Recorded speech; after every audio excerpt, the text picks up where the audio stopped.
Welcome to HECTV's live interactive program that's part of St. Louis. The whole production is pulled together. It's going to be a steel bridge. On the American classic novel, The car that put America on wheels. Welcome to HECTV Live.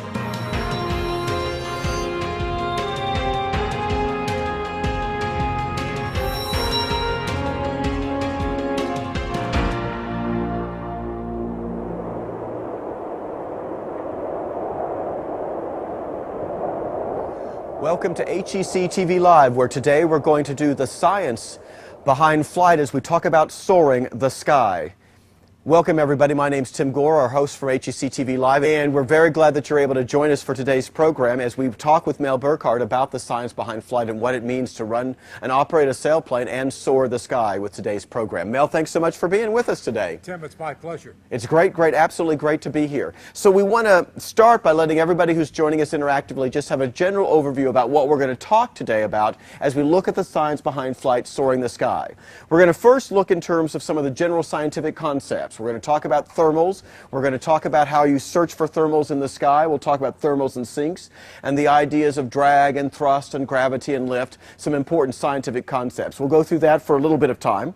Then we're going to talk about the design of the sailplane itself, and we'll talk about what it's made of, how it looks. We'll talk about its operational capacity. We'll go inside the cockpit so you guys can see the panel of instruments and how they operate and learn a bit about that. Then we'll move into launching the plane and learn about how the plane actually takes off, and there are various methods of actually launching a sailplane. And then we'll go into the sky, and you'll see video of Mel flying previously as well as other folks flying their sailplanes, and we'll talk about how they navigate the sky. So as you think about the questions that you want to ask through today's program, be aware of those different areas that we're going to focus on. First of all, the scientific concepts behind, then we're going to look in terms of the design of the plane, then we're going to talk in terms of the operation of the plane, and then we're going to talk about the flying experience itself. So think about that as you're interested in asking your questions. We're very glad, as always, to connect with people via video conference and over the web. Our video conference students will be able to ask questions throughout the program face-to-face. Our web folks can email us questions to live@hectv.org. That's live@hectv.org. And before we go to our interactive video conference group, Mel, let's talk just a little bit about this plane of yours that we're standing near to give folks some idea of its dimension and size. How big are we talking?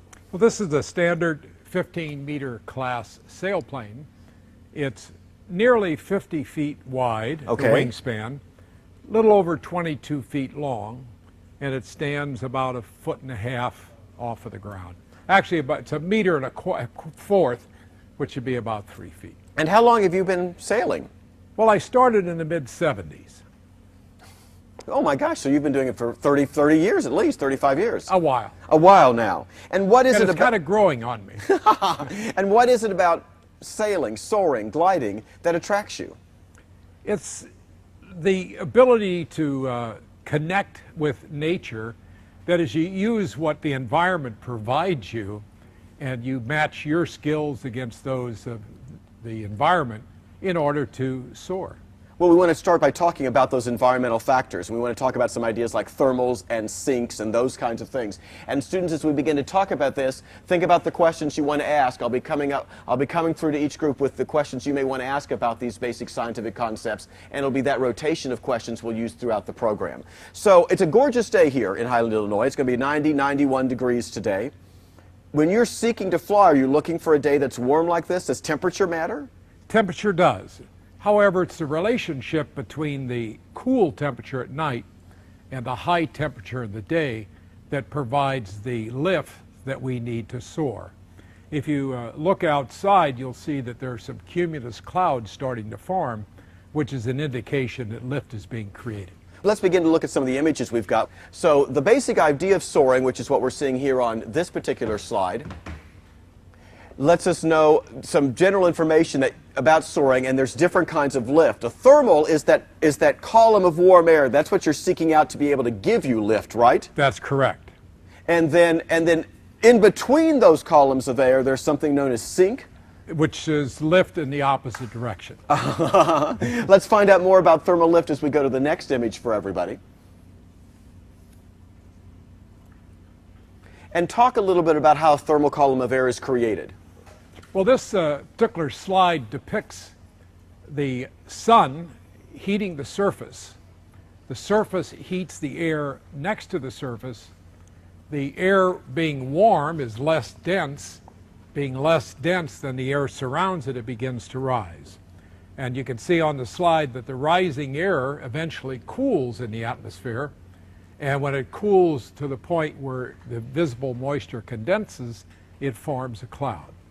And so we have the sun heating the surface heats the air rises, cools. As it cools, it begins to fall to the bottom again. It's reheated and again rises. And so that column of air is what provides lift for the sailplane to stay aloft. So it's that same evapotranspiration cycle, so to speak, that we learned about in basic weather courses? Yes. Let's go to the next slide, which gives us some continuation of those basic atmospheric concepts that we see here.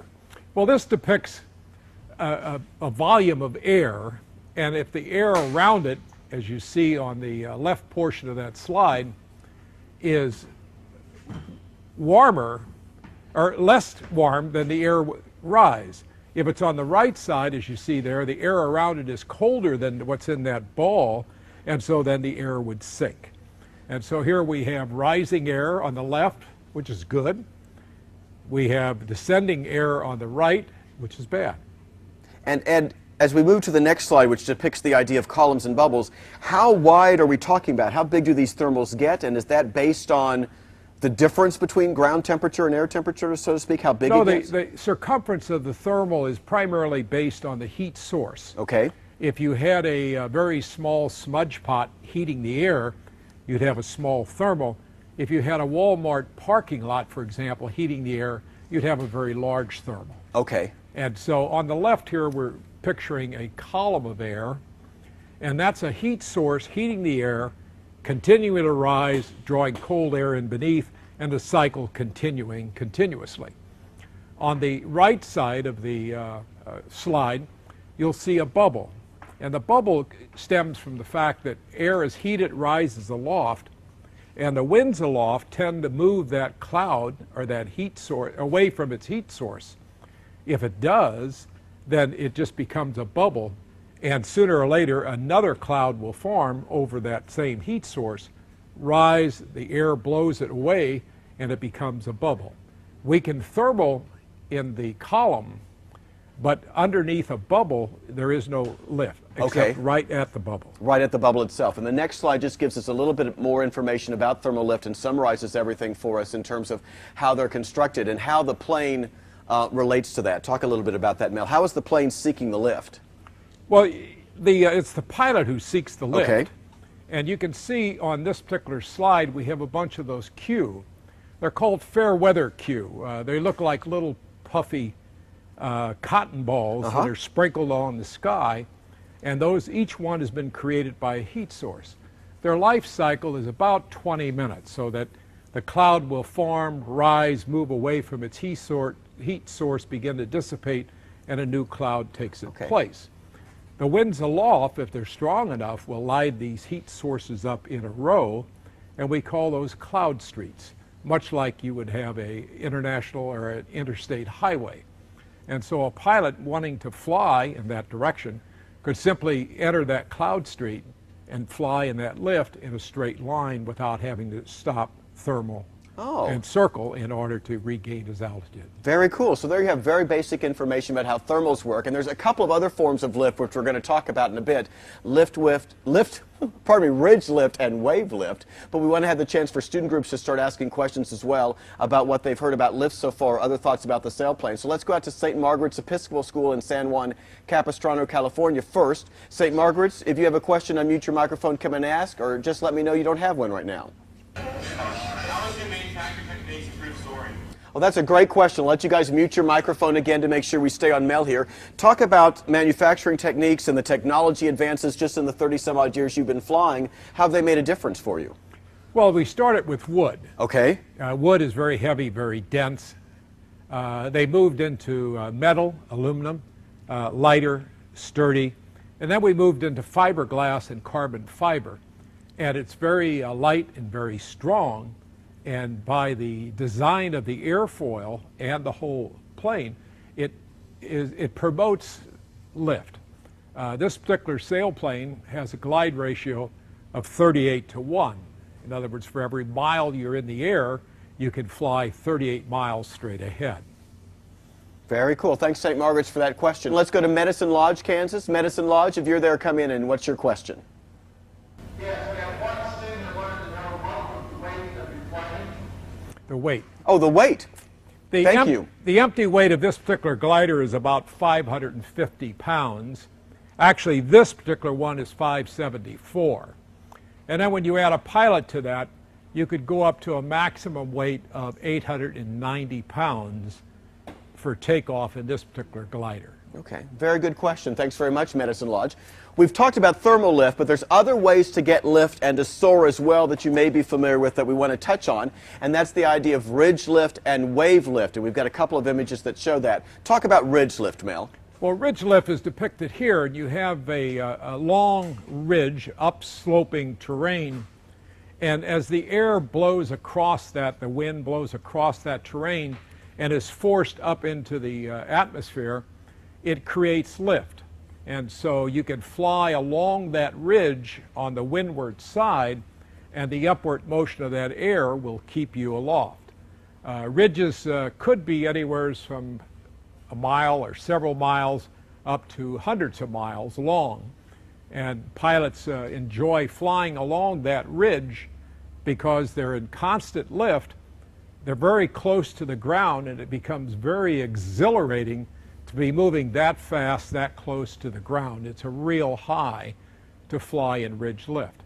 Ridge lift is also supported by thermal lift. If you have the sun shining on the windward side of that hill, or the upward side, then it can also generate thermals along that ridge as well. There's some really good videos at the Soaring Safety Association website, ssa.org, which shows people flying through ridge lift and also flying through wave lift that we're going to talk about now. And wave lift is over like mountain ranges, like Sierra Nevada or whatever. Correctly. Wave lift basically along the Rockies, any high mountain type thing where you have a strong wind which blows perpendicular to the mountain. And does a wave lift the mountains enable me to fly longer and faster and higher, I assume? Yes, it's much stronger lift. In fact, most of the world records are set in wave lift. The current record is by Steve Fawcett, and they set the record in Australia, and it's about it's in excess of 50,000 feet. Wow, it's up there. So there you have some basic ideas about lift, the thermal attempts, what the thermals are so that you can get up in the sky and search for them. And obviously there's more concepts we're going to talk about as well as we begin to talk about how the plane operates, moves forward, and deals with drag and thrust and gravity and those types of things. But we want to begin to talk about the plane itself and give you a chance to look inside the cockpit and see that instrumentation panel. Mel, this plane is put together right now, but it comes apart, right? Absolutely. And so it actually fits together like right here? Yes, there are two. Each wing can be removed and placed in a dolly, and the dolly can be placed on the trailer. The main fuselage goes in the trailer, and you can remove the horizontal stabilizer as well. It takes about 30 minutes, if you're familiar with the process, to actually disassemble the airplane and put it in the trailer, and by the same token about another 30 minutes to remove it from the trailer and reassemble it. Well, we've got some video from a video by Bill Lipscomb called Out in Return, where students are going to be able to see the plane get put together. So we'll let that video run for you now, and you'll see what that process looks like. I can have the glider ready to fly in less than half an hour.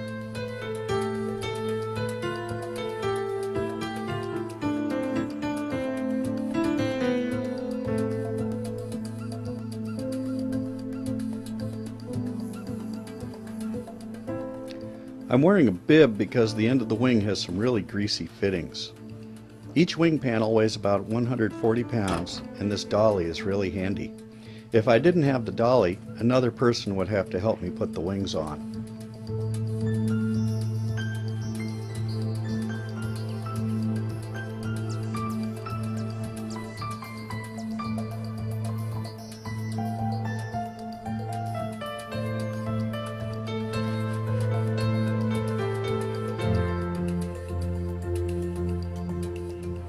No tools are needed to assemble the glider. The wings and fuselage are held together by this one large steel pin.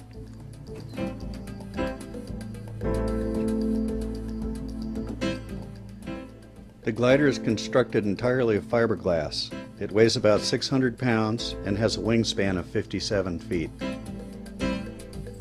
After the glider is assembled, I use tape to cover up the gaps between the wings and the fuselage to prevent air from leaking in or out.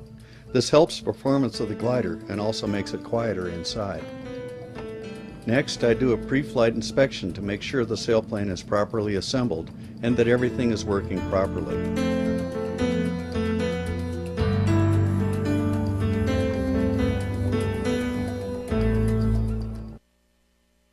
Once again, our thanks to Bill Liscombe for that video out in return, which is available at the Soaring Safety Association's website, ssa.org. And there's more in that video than just putting the plane together. You also see him flying through the sky. Some video that's going to be similar to what we were able to actually tape out here when Mel was flying the other day. So we've got a plane going, and we want to begin to talk about the plane itself. So we'll be thinking about questions about the plane. Mel, let's open up the cockpit. And this is just like fiberglass?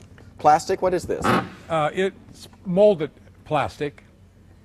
Molded plastic, and we'll bring the camera around so we can look at we'll begin to look at the instrumentation panel. But let's go to questions from students you might have about the design of the plane, what about the plane makes it good for gliding, and the instruments that we're going to look at. St. Margaret's, do you guys have a question right now about the plane itself and its design or instrumentation? Go right ahead.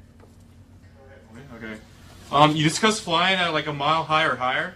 Is there any special instruments that like pressurize the cabin? Oh. Do you have any kind of pressurization inside the cabin? No. And you actually have a window that you can reach out and direct cool air in. That's our air conditioning vent. Right there? They, like Steve Fawcett, the airplanes themselves were not pressurized. However, to go above that, to go to that altitude, they had to wear pressure suits. And the airplanes were configured to support those suits. Well, let's begin to talk about what we've got right here. So let's go inside the cockpit. So you're going to sit right in here. That's correct. And you're going to be able to strap in. That's correct. And I guess I'll ask the inevitable safety question, Mel. Do you have like an ejector seat or a parachute available to you or something? No, we have no ejector seat, but we do have a parachute. And we wear parachutes, or we use the parachute for two reasons. Obviously, one is in the event of a forced egress. It provides us with a means to reach the ground safely. And the other reason we use the chute is that if you notice the way the cockpit is designed, this becomes our cushion or our seat back. So there's two purposes for it. One is the safe return to Earth should we have a misfortune in flight, and the other is to provide comfort. Let's go to the instrument panel and let the students see what we've got here and how it operates. Okay, on the left side over here, we have the airspeed indicator, and the various colored rings here would tell you that the green, for example, is the normal operating range. The yellow range on the airspeed indicator would tell you to be careful. And of course, the red line would indicate the maximum speed. On top here, we have two variometers. One is a manual variometer, and the other one is electric. And the variometers tell you your rate of climb or your rate of descent. And so the audio variometer gives you the oral indication of whether you're climbing and descending by changing the pitch and so on. All right. On this side, we have our altimeter, which tells us how high we are above the ground. And it works just like a clock.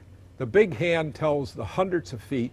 The small hand tells the thousands. Okay. And so as the big hand goes around, passes 0, that would be 1,000. If it came back to 5, it would be 1,500. And so we tell our altitude just the same as we read time from our watch. And this is your stick shift, your gift? That's correct. That's the stick, and that operates the ailerons, which are located on each wing outboard of the towards the wingtip. And it works just like a bicycle. When you want to make a turn, you lean the bicycle over, and we lean the glider over by moving the control stick to the right. The glider would then bank, and when it banks, it begins to turn. Okay. When you want it to roll level again, you would move the stick the opposite direction until the wings came level, and then you would neutralize it and continue to fly. Lafayette High School, do you guys have a question right now about the instruments or the plane as we begin to look at it here? Lafayette, take it away. Yeah, how much does it cost to make one of those? The plane, I mean. Well, if you were buying a brand new airplane, the cost could be in the neighborhood of $200,000, depending on whether you're buying a Ford or a Cadillac. And if it were a motor glider, it could be considerably more than that. Now, I noticed in addition that we've got some space back here, and so like I could put a sack lunch in here or something like Sure, that you could could fit carry in. your lunch there, a spare water bottle, or you could carry an overnight kit if you wanted to. Okay, and then down here at this end, if we can move to the front end, I'm seeing what look like little foot pads. And these are feet controls for what purpose? They're rudder pedals, Okay. and the rudder pedals control the rudder, and the rudder basically trims the airplane. In other words, as we roll into a turn and begin to bank, the aileron causes the not only lift, but it causes drag, and it's what's called adverse yaw. And of course, Y-A-W, yaw. yes, which means the lateral movement of the nose, right and left. And so to counteract that, we use the rudder to trim for adverse yaw. Okay, so you're constantly in a battle between drag and lift as you're working for the thermals. Yes. Let's go to Cedarvale, Kansas. Cedarvale, do you guys have another question right now about the plane? Take it away.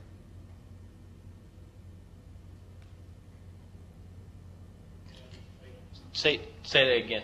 How high does it go? How high can this particular plane fly, Mel? Well, you're limited primarily by the oxygen requirements. And if, as it is here, we're probably limited to around 10,000 feet. Okay. However, it does have capability to install oxygen, and with the oxygen requirements, we could probably fly as high as 35 or 40,000 feet, perhaps higher, if we were in wave. And I see you've got a microphone here. Can you be in contact then with like the air traffic control tower or whatever on the ground? Absolutely. Okay. I can speak with air traffic control as well.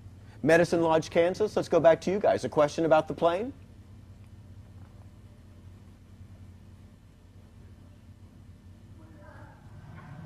What is the top speed of it, of the glider? Okay, that's a good question to ask in terms of speed. How fast have you gone, Mel? Well, this aircraft is limited to 135 knots. Okay. So if you add 15% to that, that would give you your miles per hour. Okay, so 15% of 135 knots? Yes. Add 15% more, and you guys can figure out that math in terms That's of about miles per hour. 20, so about 155, 155 to 157. 157 miles per hour. That's fast enough for me. It is for me. And one of the things that kind of bothers me always about flying in small planes is how much you feel the bumps of things, you know, in a small plane. I'm assuming here, how smooth is it? I mean, are you glad to feel those bumps because that means you're getting lift? Yeah, most of your flight in a glider is like glass. Uh-huh. And what causes the bumps is when you have rising air and you fly through it perpendicularly. Okay. So that shear effect causes the bumps. But since we are looking for lift, we enter the lift and we fly in a circle in the lift, so we're being pushed up by the lift. We're not flying perpendicular to it and receiving the shear. Oh, okay. And so our flight is just like glass. Wonderful. We've gotten some email questions. Don't forget, everybody, you can email us to live@hectv.org. They're coming straight to my phone. So, like, how much are the planes designed for the pilot in mind, the question is, as opposed to its needs to be aerodynamically correct? Well, both are taken into consideration because the pilot has to fit the airplane and has to be comfortable. You have to be in a position where you remain alert, attentive, you can function effectively, so that the cockpit area is designed for the pilot to function effectively or efficiently. The airplane is designed to perform efficiently. Well, we've got the concepts of thermal lift, and we know how the science is going to work, and we've got the plane designed. I guess now it's time to actually take the plane up in the air, and we had the opportunity a few weeks ago to come out here to Highland and to film while Mel was flying, and we've got some video that we're going to be able to show you, and we'll begin to run that video now as we talk in terms of how the plane gets actually in the air. And you're operating here in Highland by using a tow plane, right? That's correct. And this video is just going to show the plane coming out and talk a little bit about the use of the tow plane. Well, we use a converted agricultural airplane, formerly a duster or a sprayer, and it's a Piper PA-25, has 235 horsepower. Wonderful airplane with a weight-to-weight ratio that launches the glider very quickly and very efficiently. And you guys are going to notice that the plane that Mel went up in when we were flying was actually a two-seater, not Mel's particular plane, because we wanted to have the opportunity for our camera person to be with Mel so you can get video both from the pilot's perspective as well as up from the ground.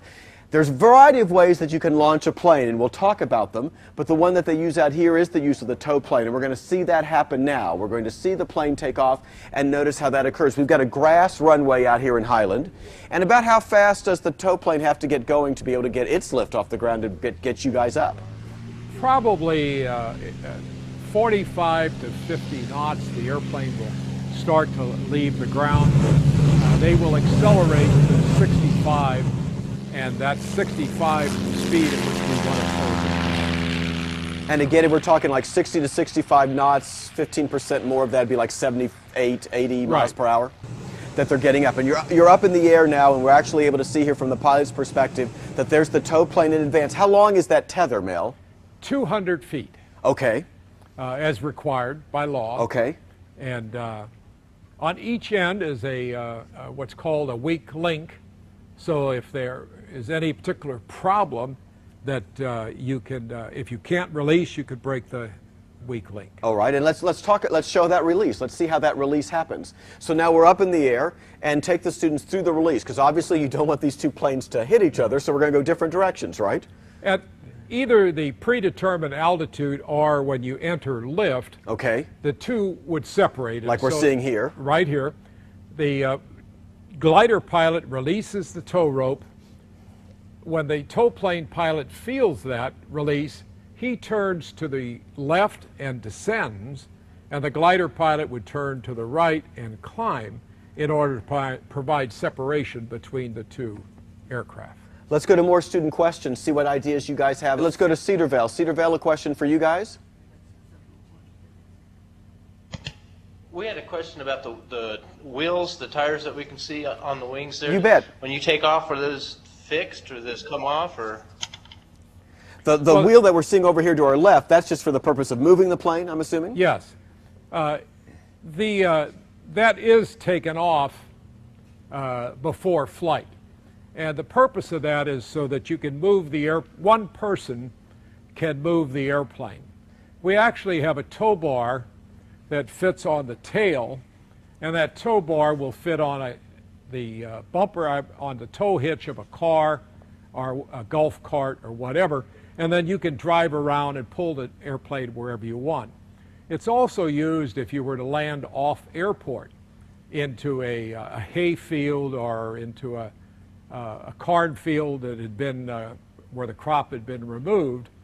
Then a single person, by using this wheel and the tow bar, can actually remove the airplane from the field by himself. Oh, wow. So it's called tow-out gear.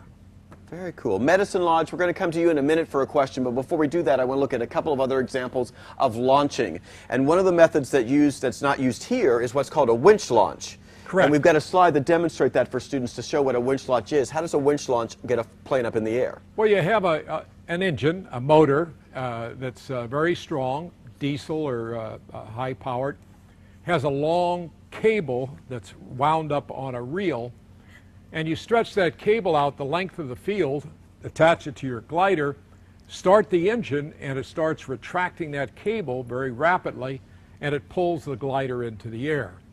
As the glider accelerates and begins to climb, we actually try to pull against that winch in order to cause the airplane to climb quicker. It's called kiting. I think everyone is familiar with that. When you're trying to fly a kite on the beach or around the park, you run and the kite goes up in the air, pulling against you as you try to launch it. And so the same thing is true with the winch. It accelerates very quickly. As the glider becomes airborne, it tries to fly against the winch or kites to an altitude that is the maximum, and then it releases. And you can also launch using an automobile, I understand? The same principle applies. You need a long, flat surface. It's not used very often, except out in the west, like on the salt flats or places like that, where they have several miles of straight, flat, smooth surface so that they can tow the airplane and launch it the same way. And then this was intriguing to me that you have what's called bungee launching, and I always think of bungee as bungee jumping, and I'm kind of confused by how that's going to operate. Well, it's something that's used in Europe, or has been used in Europe, and it works just like a slingshot. You have an object that you put in some kind of a holder, and you stretch it out to its maximum, and when you've reached the maximum, you release it, and it shoots the object forward. Same thing is true here. They hold the glider with the brakes or other means. They have a bungee they hook to it. They stretch the bungees to the maximum, and when they have the maximum extension of the bungees, they release the glider, it starts rolling forward, and the people who are holding the bungees start running in the same time, and eventually it works like a slingshot. It slings the glider into the air, and then the glider flies on its own. So in essence, there'd be like a big slingshot behind us right now? Well, and it would, fit actually, into us, or does they it would fit? use either what we call the center, the CG hook, Okay. or it could be a nose hook. Okay. But probably the CG hook, which is what they'd use to launch it. Very cool. Medicine Lodge, let's go back to you guys. A question from you all in Medicine Lodge, Kansas? Does the plane have autopilot? Does the plane have autopilot? Do you have anything in case something you were to fall asleep at the wheel? No. So this is definitely, you must pay attention to what's going on at all times. It's what we call hands-on. Now the plane can, in some instances, sailplanes are also motorized, right? There are some sailplanes that enable themselves to self-launch. Right. There are two types. There's one called self-launch, and then there's a sustainer type of sailplane. And some have an engine mounted up front where they could retract the propeller. Others have the engine mounted in the rear here in this area. And what happens is that there are doors that open, a motor comes up, that propels the airplane, pushes it into flight. At the appropriate altitude, you turn the motor off, the pylon on which it's located retracts into the fuselage, the doors close, and then you become a sailplane. Wow. So we've launched. We're in the air. We're in the air now. We've got some video that we want to share with you of Mel's flight previously with our camera folks. And as we begin to show Mel flying, we can talk a little bit about the sensation of that and how that operates. So you've been released here and you're flying now, and generally speaking, you're going what, 150, 160 miles per hour? No, I would say we could. You could be, but not yet. No, if we want to preserve our altitude, we would fly at the best ratio of lift over drag, and we always say L over D. Uh-huh.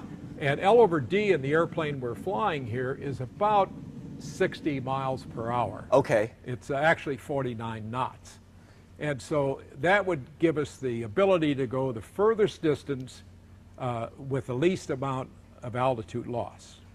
So we try to fly at L over D. All right. And you are searching for thermal after thermal after thermal. Absolutely. And we've got some images that we can show you that now as we talk about searching for those thermals. So we're going to we're going to attempt to locate a thermal, center the thermal, and then obviously we've got to depart the thermal. And let's talk about locating the thermal that we'll see in our next image. You've actually got instruments here that help you locate the thermal. I do. I have an instrument that it doesn't help you locate the thermal technically. Okay. But once you find the thermal, it helps you remain in the thermal, and it will direct you to the strongest part of the thermal. Okay, so then because my goal is to be in the center of the thermal where the strongest is the lift. Right. And so in the center of the thermal, we learn that it's the strongest of the lift. So that's what I'm seeking, is always to remain in the center of that thermal. A thermal is shaped like a funnel. Uh-huh. And at the bottom, it's very narrow, and as you get to the top of the thermal, it's very wide.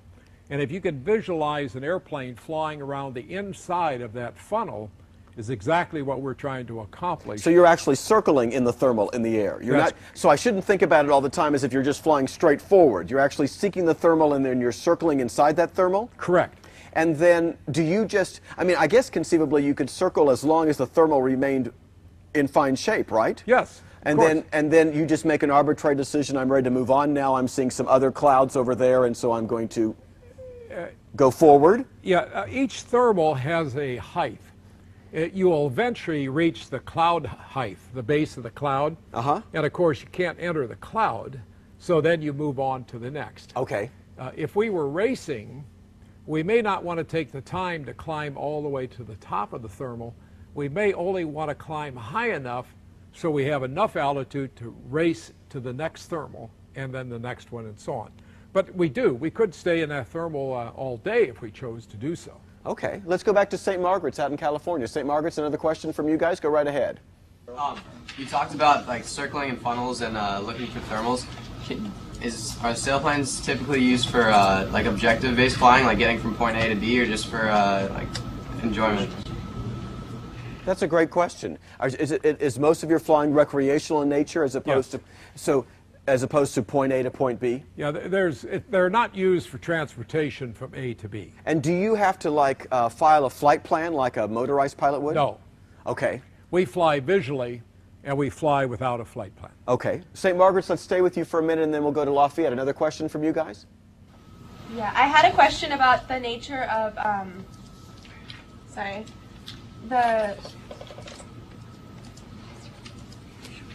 the nature of wave lift. Does the up and down nature of wave lift lend itself to turbulence? Ah.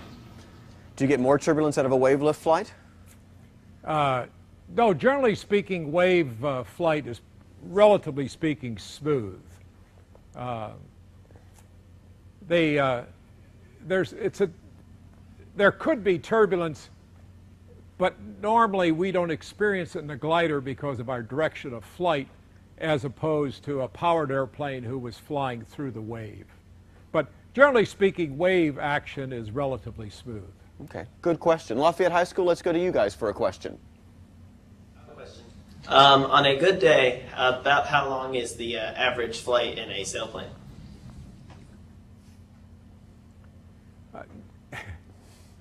It could be. Obviously, there are many factors involved. But on a good day, if you were trying to maximize your flight, especially here in the Midwest, you could probably fly anywhere from 3 to 5 to maybe 6 hours. And do you try to fly later in the day? I mean, you've talked about the idea that there's temperature variation from the night before to the next day, so that obviously you'd want it to be as much variation as possible. So do you find that most of your flights are like 2, 3 o'clock in the afternoon, that kind of time frame? Here in the Midwest, normally we plan our flight activity beginning at noon, 12:30, 1 o'clock, because that's about the time that the temperature rises to the point where it begins to create thermals. Okay. It's difficult earlier in the day. If we were blessed with a ridge, which doesn't exist in Illinois, they have ridge flight that might start at 6:30 in the morning. Okay. And so they'd have all day that they could fly in that ridge type of thing. We've got a few more slides about thermals we want to share with you just to summarize some of the information about thermals, because we mentioned before that there's like good locations for thermals and not so great locations for thermals. And we see in this image here, we've got green farm field, we've got the big parking lot, and I see that there's a lake there as well. And one might think that a lake is a good place because they'll get a lot of reflection off the sunshine, off the water. But a lake, I understand, is not a good place for thermals. It's a sink place. Yes. Water tends to have a rather constant temperature between day and night. The temperature varies from early spring to midsummer to late fall, but it doesn't vary significantly from morning to afternoon. And so therefore, thermals don't form over lakes. If you're out on a lake like Lake Huron or Lake Michigan or whatever, you'll see that there's very little cloud cover itself over the lakes. Clouds will form over land. If the wind is in the right direction, they will move partially over the lake, but dissipate very quickly, and then the cloud begin on the other side of the lake. And mostly what you're doing here, obviously, as you travel is cross-country type of soaring. We do both. You we do fly both locally and we cross fly country. cross-country as Well, well. we've got an image that talks about cross-country soaring, and cross-country soaring is seeking those thermals just all over the place? Yes. This particular slide depicts a thermal, and you can see that the glider is climbing in the thermal in circles, and it would climb near the cloud base, cross the area of sink into another area of lift. As we showed originally with the formation of a thermal or thermal lift, if you have rising air, then you have descending air. So as the void is created by the rising air, cooler air fills that in. Since there are fewer heat sources for creating thermals, then you have fewer thermals than you have areas of sink. So there's always more sink than lift in any given area. We want to show you some more video in a moment of Mel flying as we can summarize some of these concepts. Lafayette High School, let's go to you guys first, though, for a second question. Lafayette, take it away. Yes. How would the acceleration due to gravity affect how long a glider can stay in flight? Well, there are four principles that determine flight. One is the amount of thrust, and thrust is always opposite drag. And you have lift being vertical opposite gravity, which is be pointing down. And so you must have more lift and more thrust to overcome the effects of drag and gravity.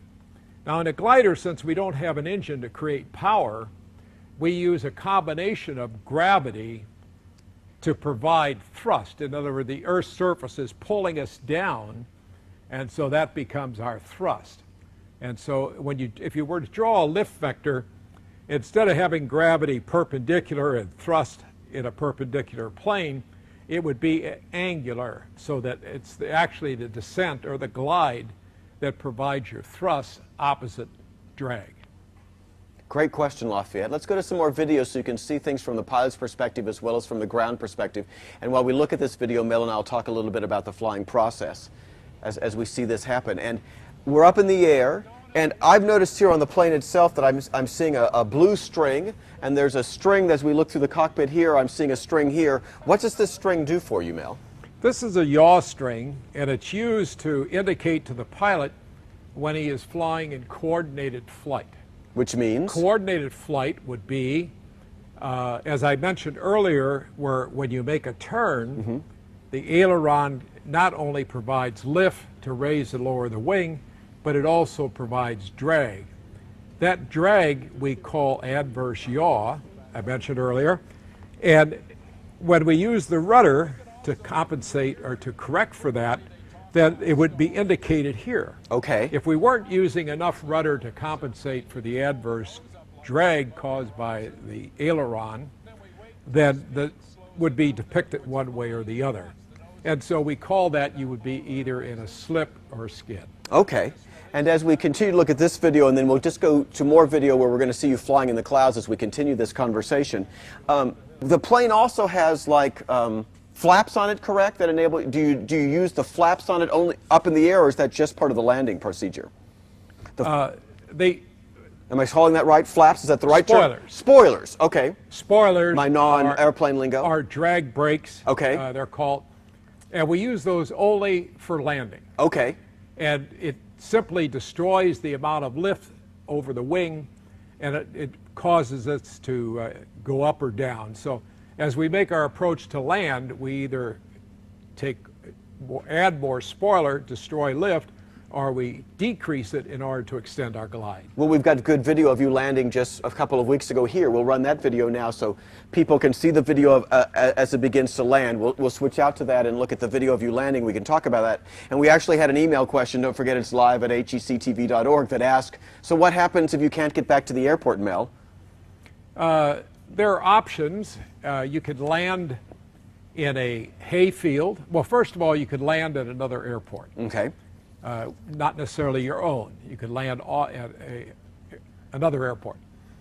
You could also land in a farmer's field. If there were a hay field there, would be a good choice. You could also land in a field that had just recently been cultivated. You could land in a field that had wheat or oats. You could land in a soybean field, land in a field where the crop has been already harvested. And so those are all options if you can't return to your original destination. And so you're landing here. We're seeing it both from the pilot's perspective as well as the ground's perspective. And do you go through the same kind of training that a motorized pilot would go through for landing? Do you have so many flight hours that you need to accumulate before they'll let you go up and fly solo? There's a program Okay. and a required federal requirement that you receive certain kinds of training, certain types of training, and also a certain number of hours duration of training before you're permitted to solo and before they would issue you your pilot certificate. I want to go to another round of student questions. Cedarvale, let's go to you guys for a question or two right now. Cedarvale, come right on in. We had the question about the pilot's license, but we also had one. Do they have two-seaters? Yes, so they have two-seater planes, and the flight that you see the example of that Mel was in was a two-seater plane. And Mel, remind me, I believe you were sitting behind our camera person. You were in the second seat, and the camera person was in the first seat? Yes. And is that the way all two-seater operate, in the sense that the pilot would be behind the passenger? No, there are some that are side by side. Okay. Predominantly, though, I think most of them are fore and aft. But motor gliders tend to be side by side. Okay. And in terms of distinction between size, is that plane that we saw flying with you and the other folks, is that significantly bigger or just a little bit bigger than this plane? Just a little bit bigger. Okay. I think it's probably a 17-meter, which means it's 2 meters wider than this one is right here. And slightly longer. Okay. Medicine Lodge, let's go to you for a couple of questions. Take it away, Medicine Lodge. How old do you have to be to get your flyer's flying license? That's an absolutely great question, because there's a wonderful program that enables people to, who are young folks, to soar. So how young can I be to soar, and how could I begin to get trained? Well, you could start at any age. However, you couldn't solo the glider until you were 14 years of age. Okay. So that's kind of the threshold. People start when they're 13 or 12 and a half to begin the process, and then the goal would be to solo on your 14th birthday. And we've got the website up that's FAASteamYouth.org. And what is this organization, and how could they help young people interested in flying? It's a government-sponsored organization, hence FAA Fast Team, but it's designed for youth. And so you can go to this particular website, you can register on that website, and it'll be interactive in some respects. You'll get information about aviation type activities. And if you notice across the bottom of that particular website, there are 3 boxes there, 3 pictures that are interactive. And so you could click on one of those, and the first one that you see on your left has certain training requirements that you could complete. And if you were to do that as an introductory offer, you can get a free pilot's lesson. So you could have a free instructional flight. The next 2 that are on that website are links that have not been completed as yet, but will be. Okay. And so this is a website that's designed for youth to promote interest in aviation and to stimulate your thought. Medicine Lodge, another question from you. He wants to know what's the most dangerous thing that you face while you're in the air? Oh, there's a good question. Dangerous moment you've had in the air, Mel? I don't think I've had any really dangerous moments. I've flown for more than 50 years, and I've been blessed in that everything has been normal. I'm a proud holder of the record that all my takeoffs and landings are equal. And so it's... And you've done other piloting besides just sailplanes. I mean, you were a commercial airline pilot? Yeah, I was an international captain for TWA. I also flew in the military for the Navy, and flown in general aviation, and of course I fly gliders. But I think your question is probably designed for how safe is flying, or how hazardous it might be. And I would say to you that incidences where you would be fearful are relatively rare. Flying is safe, soaring is just a delightful experience, and it's wonderfully safe. Let's go to each of our groups for maybe a final question. St. Margaret's Episcopal out in California, do you have a final question or two you'd like to ask? Take it away. So since you're flying without navigation, have you ever gotten lost on like long flights or anything? No, but there's been times I didn't know where I was at. So you weren't lost, but you just didn't know your location? Is that what you're telling us, Right. Mel? A distinction without a difference? Distinction without a difference. Gotcha. But we do fly with navigation. In my airplane here, I have a PDA, and on that PDA is a program called Soar Pilot. It's connected to a GPS, which is You want installed. to open up the cockpit and we can point that out to folks. And the GPS unit provides the location, and the PDA and the Soar Pilot then will provide me the direction to a location, whatever I chose. It will give me my speed, my altitude, and the most important thing is it tracks my progress and updates it continually, so it always tells me how much altitude is required to reach my destination. St. Margaret's, do you guys have another final question? Take it away, and then we'll go to Lafayette. Is flying one of the glider planes only for leisure, or are there other purposes? We just asking. Mostly leisure flying here? Mostly recreational flying, although there are commercial operators who provide instruction in learning to fly, and there are obviously dealers who maintain them, dealers who sell gliders, and so there's it's not only recreational, the flying of it might be recreational, but there are commercial operators who provide other services such as instruction and maintenance and sailplane sales and those kinds of things. Very cool. Thanks, St. Margaret, for those questions. Lafayette, let's go to you guys. A question? How come you don't need a tail rotor on an airplane as you do on a helicopter?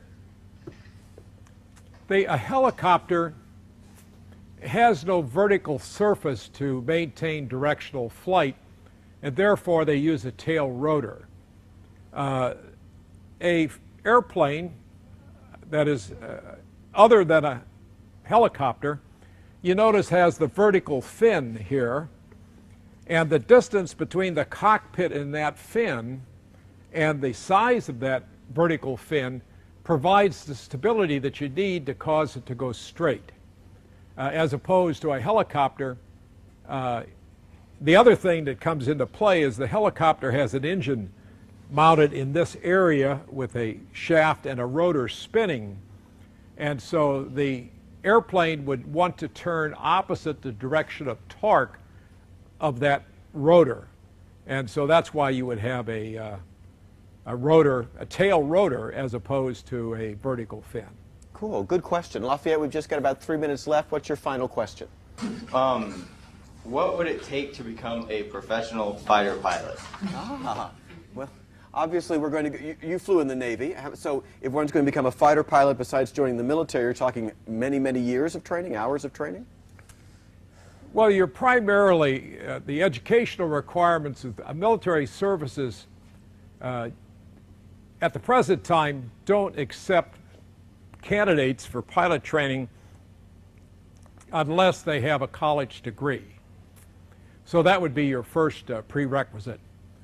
Your college degree, that is the probability of being selected would be enhanced if you were heavy into science and physics and those academic disciplines, and you had exceptionally good grades. You'd be accepted into the military. And so once you're accepted into the military, it's about an 18-month process of very structured and very organized training. At the end of that, you'd be probably expected to remain in the service for anywhere from 6 to 10 years as a payback for the amount of training that they provided you. Thanks very much, Lafayette, for that question. Mel, in about a minute we've got left, final words for the students about soaring, what makes it so fantastic to do and why you keep doing it? Well, it's just a very exhilarating experience. You have what, nature has provided us, heat, air, and whatever, and it's kind of a game. You kind of match your wits against what nature has provided in order to stay aloft, in order to travel from one place to another, in order to race, and a number of things like that. And that's what the attraction is the fact that it's your skill against what Mother Nature has provided for us. Very cool. Mel, thanks so much for being here today. You're welcome. Thanks to everybody here at the airport at Highland and to the St. Louis Soaring Association for their cooperation with today's program. It's been fantastic to be out here. We're delighted to have you here. For everybody out there watching, the program will be archived and available on hectv.org's website, and it'll also be available for free download on the HEC TV channel on iTunes U, so you can see it there as well. You can always follow us on Facebook and Twitter to find out more about what we do. We'll be in a totally different environment than Highlands Airport in the world of soaring on October 7th, where we'll be doing a video conference with Lois Lowry, author of The Giver. That's the first of 4 programs we'll be doing over the course of November, December, and January about the novel The Giver. So feel free to think about joining us on October 7th for a conversation with Lois Lowry. Thanks to all our student groups for joining us today. Mel, thanks again. Take to the skies, everybody. Bye-bye.